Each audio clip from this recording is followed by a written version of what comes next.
Hi everyone, Alexandra here again. So today we are looking over how you can create some easy email automation workflows using Flodesk. Now I have reviewed this tool in the past before and usually I present it as one of the easiest email marketing apps you can use. Now this is because the features themselves are very simple.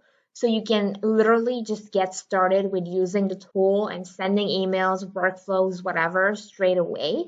However, this also means that it does have some limitations. Keeping this in mind, if you just need some basic workflows, so if you really want to go beyond the basics of, sending an email whenever you want to, or scheduling an email, or sending an email to people who maybe haven't clicked on or opened the first email you sent, so if you want to go beyond these basics, then you might want to consider getting started with Flodesk. Now, usually Flodesk is used by consultants like marketing consultants, content creators. So a lot of creators in the design space, in marketing, in any kind of consultancy and mentoring. And also, I've seen a lot of small creators use it in the sense of maybe you have a small shop or a small e-commerce business that you want to use. For all of these situations, I'm going to show you kind of some of the workflow options that you have in place. Keep in mind there's a link to using Flowdesk in the description below, so you can just kind of get started straight away. So basically to get started, you will want to access the workflows page in Flowdesk. And let's just briefly look at some of the new workflow options, templates that we have and we can choose from. Essentially, the way Flowdesk works is that instead of, going for the jargon that you can find in most email marketing solutions, you have basic questions in here, like what is your actual goal with that workflow? And this is generally what I recommend when you think of a workflow. And generally, this is what I recommend when you think of a workflow. What is your ultimate goal? Do you want to move people to a different segment? Do you want to send people a specific type of offer? Do you want to just maybe offer them a sequence of emails? So beyond the goal, I would like you to actually think of the exact segment you're going to send this workflow to. Because as you can see in these examples, you have a nurture sequence in here. So usually this is what you send to people that you already have in your email list, but maybe they haven't converted yet. So they haven't purchased anything, they haven't booked a call, they haven't reached out to you, kind of anything really. Then you have another example, the welcome sequence. So obviously this is what you would send to people as soon as they sign up. And in a way, you can make this welcome sequence work as a nurture sequence. And then you can also see some other examples in here. But the point is to really keep in mind the whole funnel. So think of the people who have just subscribed to your email list. Then think of people who maybe have looked at products on your website before. Then consider the people that have made a purchase in the past. And there's various ways of thinking about this.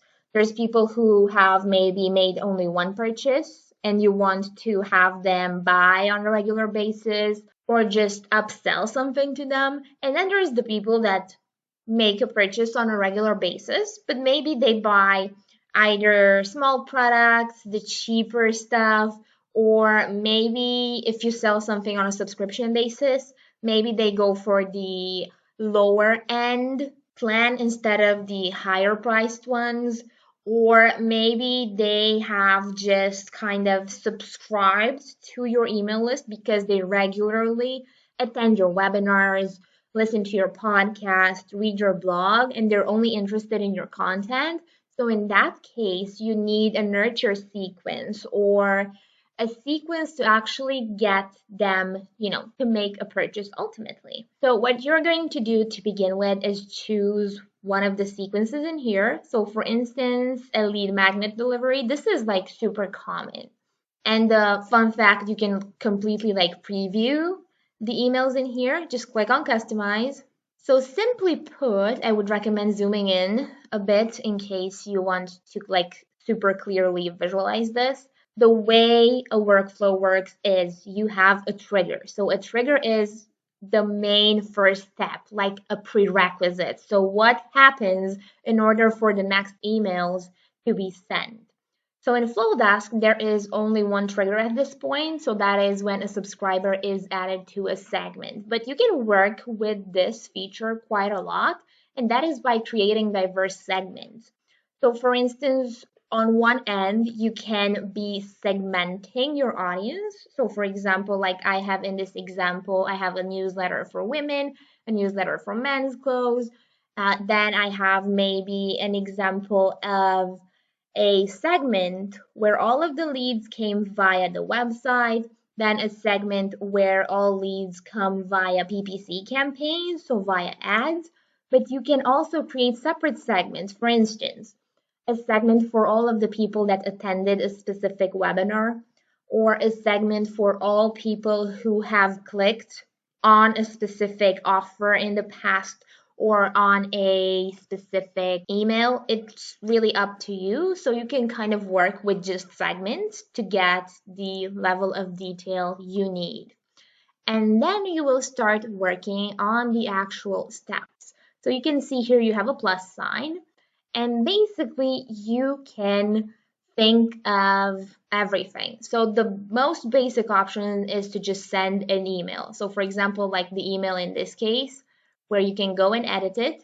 Again, I have another tutorial exactly on how you can use this editor. Basically, just edit everything in here according to your needs. And this is really just going to be, your email, the email that you send as part of that workflow. But some other options are one, to add a time delay.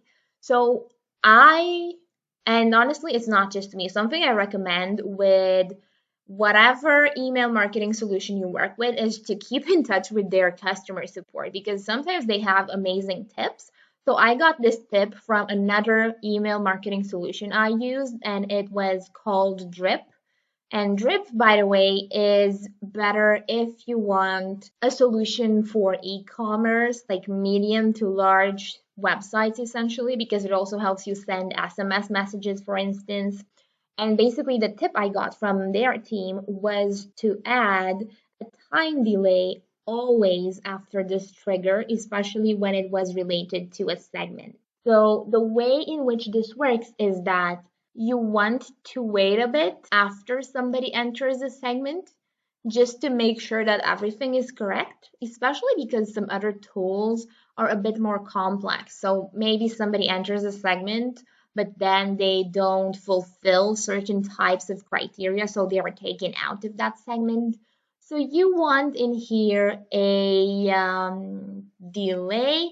Usually I go for a couple of minutes, an hour, whatever. 30 minutes or whatever should work in general though. Now, another option if you don't want the time delay is you can add a condition. So let's say you have this segment for women's clothes. Now we are going to decide what types of emails we send to these people, because what happens is that you might want to A/B test your emails. So in here, I'm going to have a condition like subscriber is in segment, and then I'm going to choose another segment like this one, for instance. And here, essentially, we're just going to send two separate types of emails so that we can kind of A/B test these. So I'm really just going to add another email like this. Let's just choose a random one right now. But essentially, when you're A/B testing emails, you want relatively small differences so that you can really tell which version is more successful. So if it's an A/B test, you want to really kind of test one single element. So only make one change, whereas you could also consider multivariate testing where you change multiple elements. So maybe you will have different types of designs with different elements you change. But the point here is to really understand kind of how this workflow works. So in this case, Again, the trigger is you are sending the email only to people within this segment.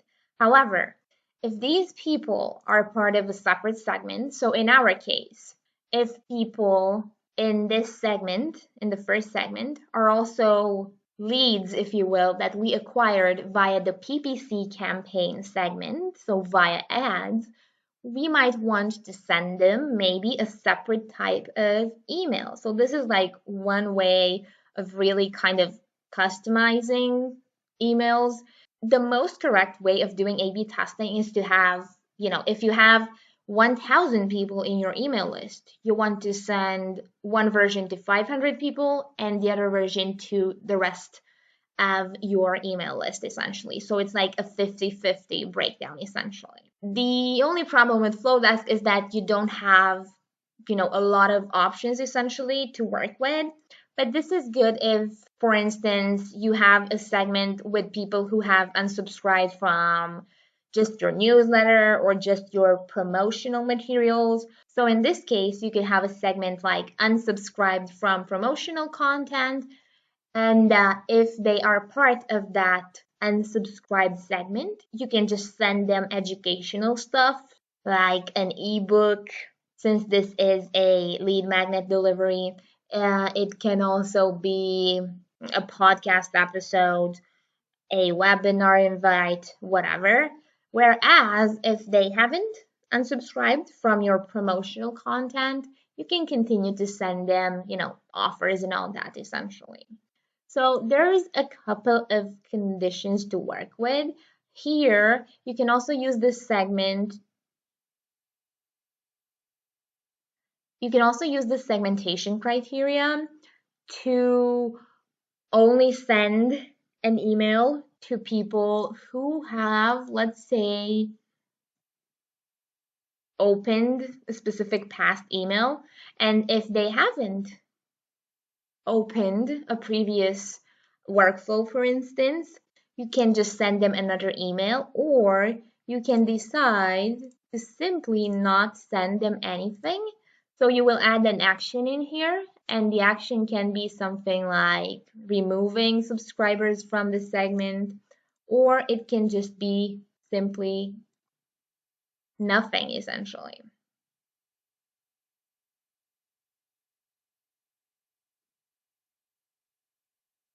What I would recommend though is keeping, as long as these people are subscribed, keeping your email list always in the loop. So even if you're not going to send them anything, just add something like a time delay, like maybe a couple of days, like 60 days or whatever. And then you're going to maybe send them another email to see if they're still interested in receiving this type of content. So you would be sending them this email, for instance.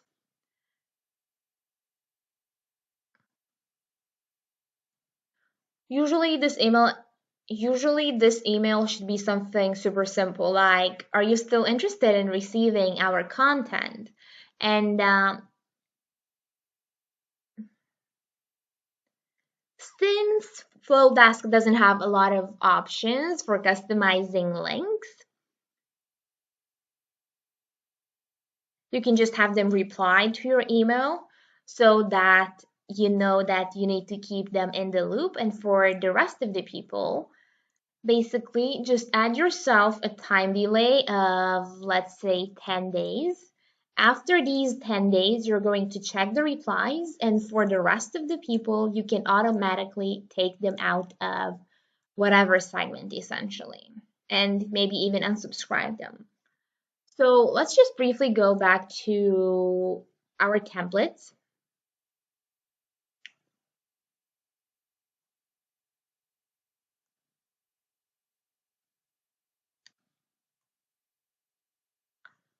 And look at this nurture sequence.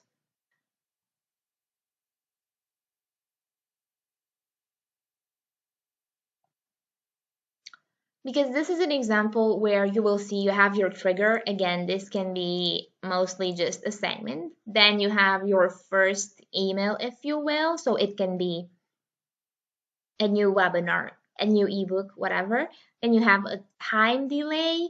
In this case, it's 30 days, but if you really want to send a nurture sequence, I would go for something like 2 days, 4 days, 5 days, whatever, so that it's really kind of like you want to be top of mind during that promotion sequence, if you will. So it really kind of depends what you want to be sending. I did in the past send something similar. In the past, I did send something similar with one email a month, but it was because I was sending a case study a month. So you can have a separate workflow, if you will, where you send a separate kind of case study every single month. So it kind of really depends on the exact type of content you want to be sending. So after this time delay, again, you can send another email, then add another time delay, then make an announcement, whatever. Essentially, you need to keep this flow going. But when you design these workflows, really keep in mind all of the emails that you have going on. So one, you will have your newsletter probably. So you really need to think, how often are you sending this? Because you definitely don't want to be sending 2 or 3 emails on the same day. And also, generally, what I recommend is 1 or 2 emails per week maximum. So one can be the educational kind of email. It can be a newsletter. It can be, again, a case study that's paired with tips and how-to tutorials, essentially. And then the other email can be something like a webinar announcement or a small promotional offer, whatever you have going on. But definitely try to keep the educational content out there more often than promotional stuff. And of course, depending on the type of business you have, you really want to consider having some basic sequences. So obviously a nurture sequence is a must for one, a segment of people that have just signed up in the past for your email list but haven't been engaging with your content. Then also for people that maybe have made a purchase in the past, or if you are a consultant, maybe you've talked to them at some point or they've expressed interest in your services. Then you obviously have a welcome sequence. So this is the basic email sequence you need to send after somebody signs up for your email list. I don't love the examples in here because this is just like super focused on the actual welcoming messaging. Instead, I would make a mix of the welcome sequence and the nurture sequence. So you have the obvious welcome email, and then you would start your nurture sequence, so the educational content essentially. If you'll see in this example, for example, and for instance, in this example, you have this storytelling type of super short email, which you can then further read on a website. This is the type of email where the author, so the sender, wants its readers, the email list, to get to know this person better. So this person is essentially telling their own story. However, what I would do is try not to keep, again, it depends on the type of business you have, but try not to keep an email focused around yourself alone. You definitely want to showcase your expertise and, tell your story, but you don't need independent emails out there. Instead, you will want to have maybe a brief section talking about kind of your story, and the rest should be about what you can do for them, what they can achieve using your services, your products, how their life will improve if they were to reach out to you for whatever you're offering, and so on. And finally, I wanted to look over this sales sequence because besides all the lead nurturing and the positioning yourself as a leader in your field and so on, you want to have kind of a sales sequence. Now, there's a bunch of ways of doing this. Usually, I don't recommend doing the sales part in your email service provider. Instead, you might want to do it manually, or there's dedicated solutions to do sales, like cold outreach specifically. However, this sales sequence in here is a great example of how you can put an offer out there. So you decide maybe during spring sales or during the holidays to have a specific offer. You will need exactly what you can see in here. A couple of follow-up emails, if you will, each with a different kind of benefit. So one, always get the trigger right. In this case, it can be maybe your entire list, it can be specific segments, you can get as creative as you want to. Then you're going to send them, in this case, it's a freebie. So let's just kind of briefly look at exactly kind of what this entails. So even if it's a sales sequence, you don't have to start with your offer straight away. What you want to is to kind of help your email list, so the people reading your emails understand how they can fix the problem they have. So depending on what you're selling, you can have something like this. This is 5 tips for better open rates. So this is what maybe a marketing consultant or an email marketing consultant would send. And the idea is that you give these 5 tips for free straight away, and then we are going to move on to the next steps. Obviously, if you are sending a seasonal offer, you want to change this to something like 1 day or 2 days at most, depending again on exactly what you're selling. And then you can move either into a secondary educational email, or for instance, in this case, this person is making a point out of their offer for a online course. So if you are selling an online course, you have this option to just like directly after presenting the 5 tips, which will probably be in the course as well. So you already gave them like a sneak peek of ultimately what they're going to get if they purchase this course. You can finally start making the offer. Most commonly, it's either people aren't going to open the email or they're not going to make the purchase straight away. This is either because they need some extra convincing, or maybe they want something else, maybe a better offer, whatever.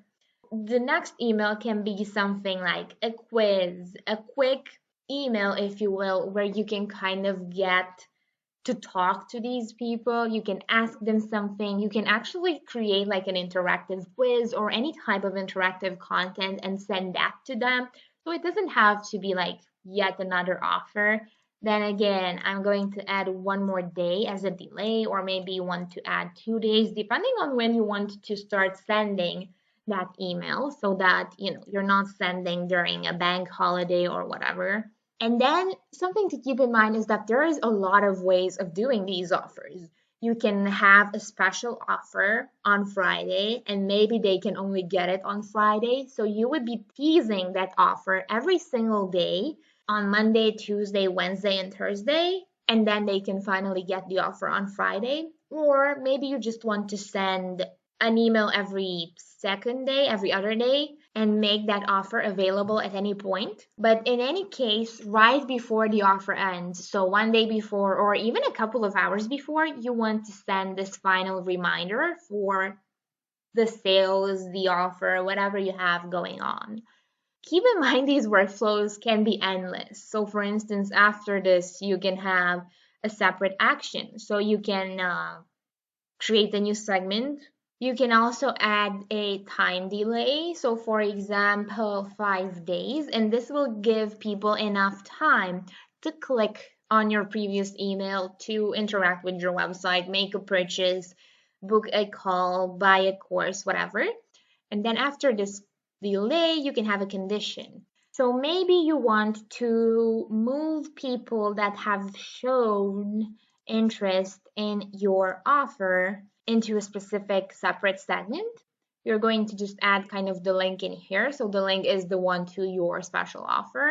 And for people who have shown interest, you're just going to create a specific type of segment, and for the rest of them, you can either keep engaging with them, add a time delay. Again, it can be as long as however many days, and just kind of keep this going. Keep in mind that the longer this gets, the more difficult it is to actually manage.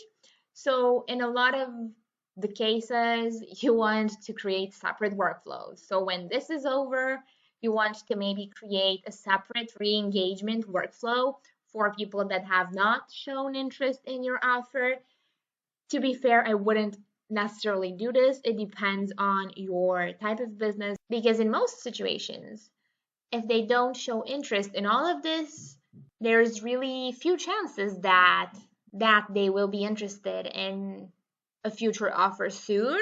So you might want to wait or just send them separate educational emails with no offer in the future to just continue nurturing them essentially. And really, this is it. Again, keep in mind there's a link in the description below. If you have any questions, just let me know. But if it's specifically Flodesk related, I always recommend reaching out to their customer support service. And really, with whatever kind of email sequence you think of, always keep in mind who your audience is, what your goal is, as well as what stage they are at. So, are they familiar with your brand? Are they mostly interested in educational content? Are they ready to receive an offer? Have they been responsive to offers in the past? And so on. If you enjoyed this video, don't forget to leave a like and a comment and subscribe, of course, and I will see you soon in the next video. Enjoy your day.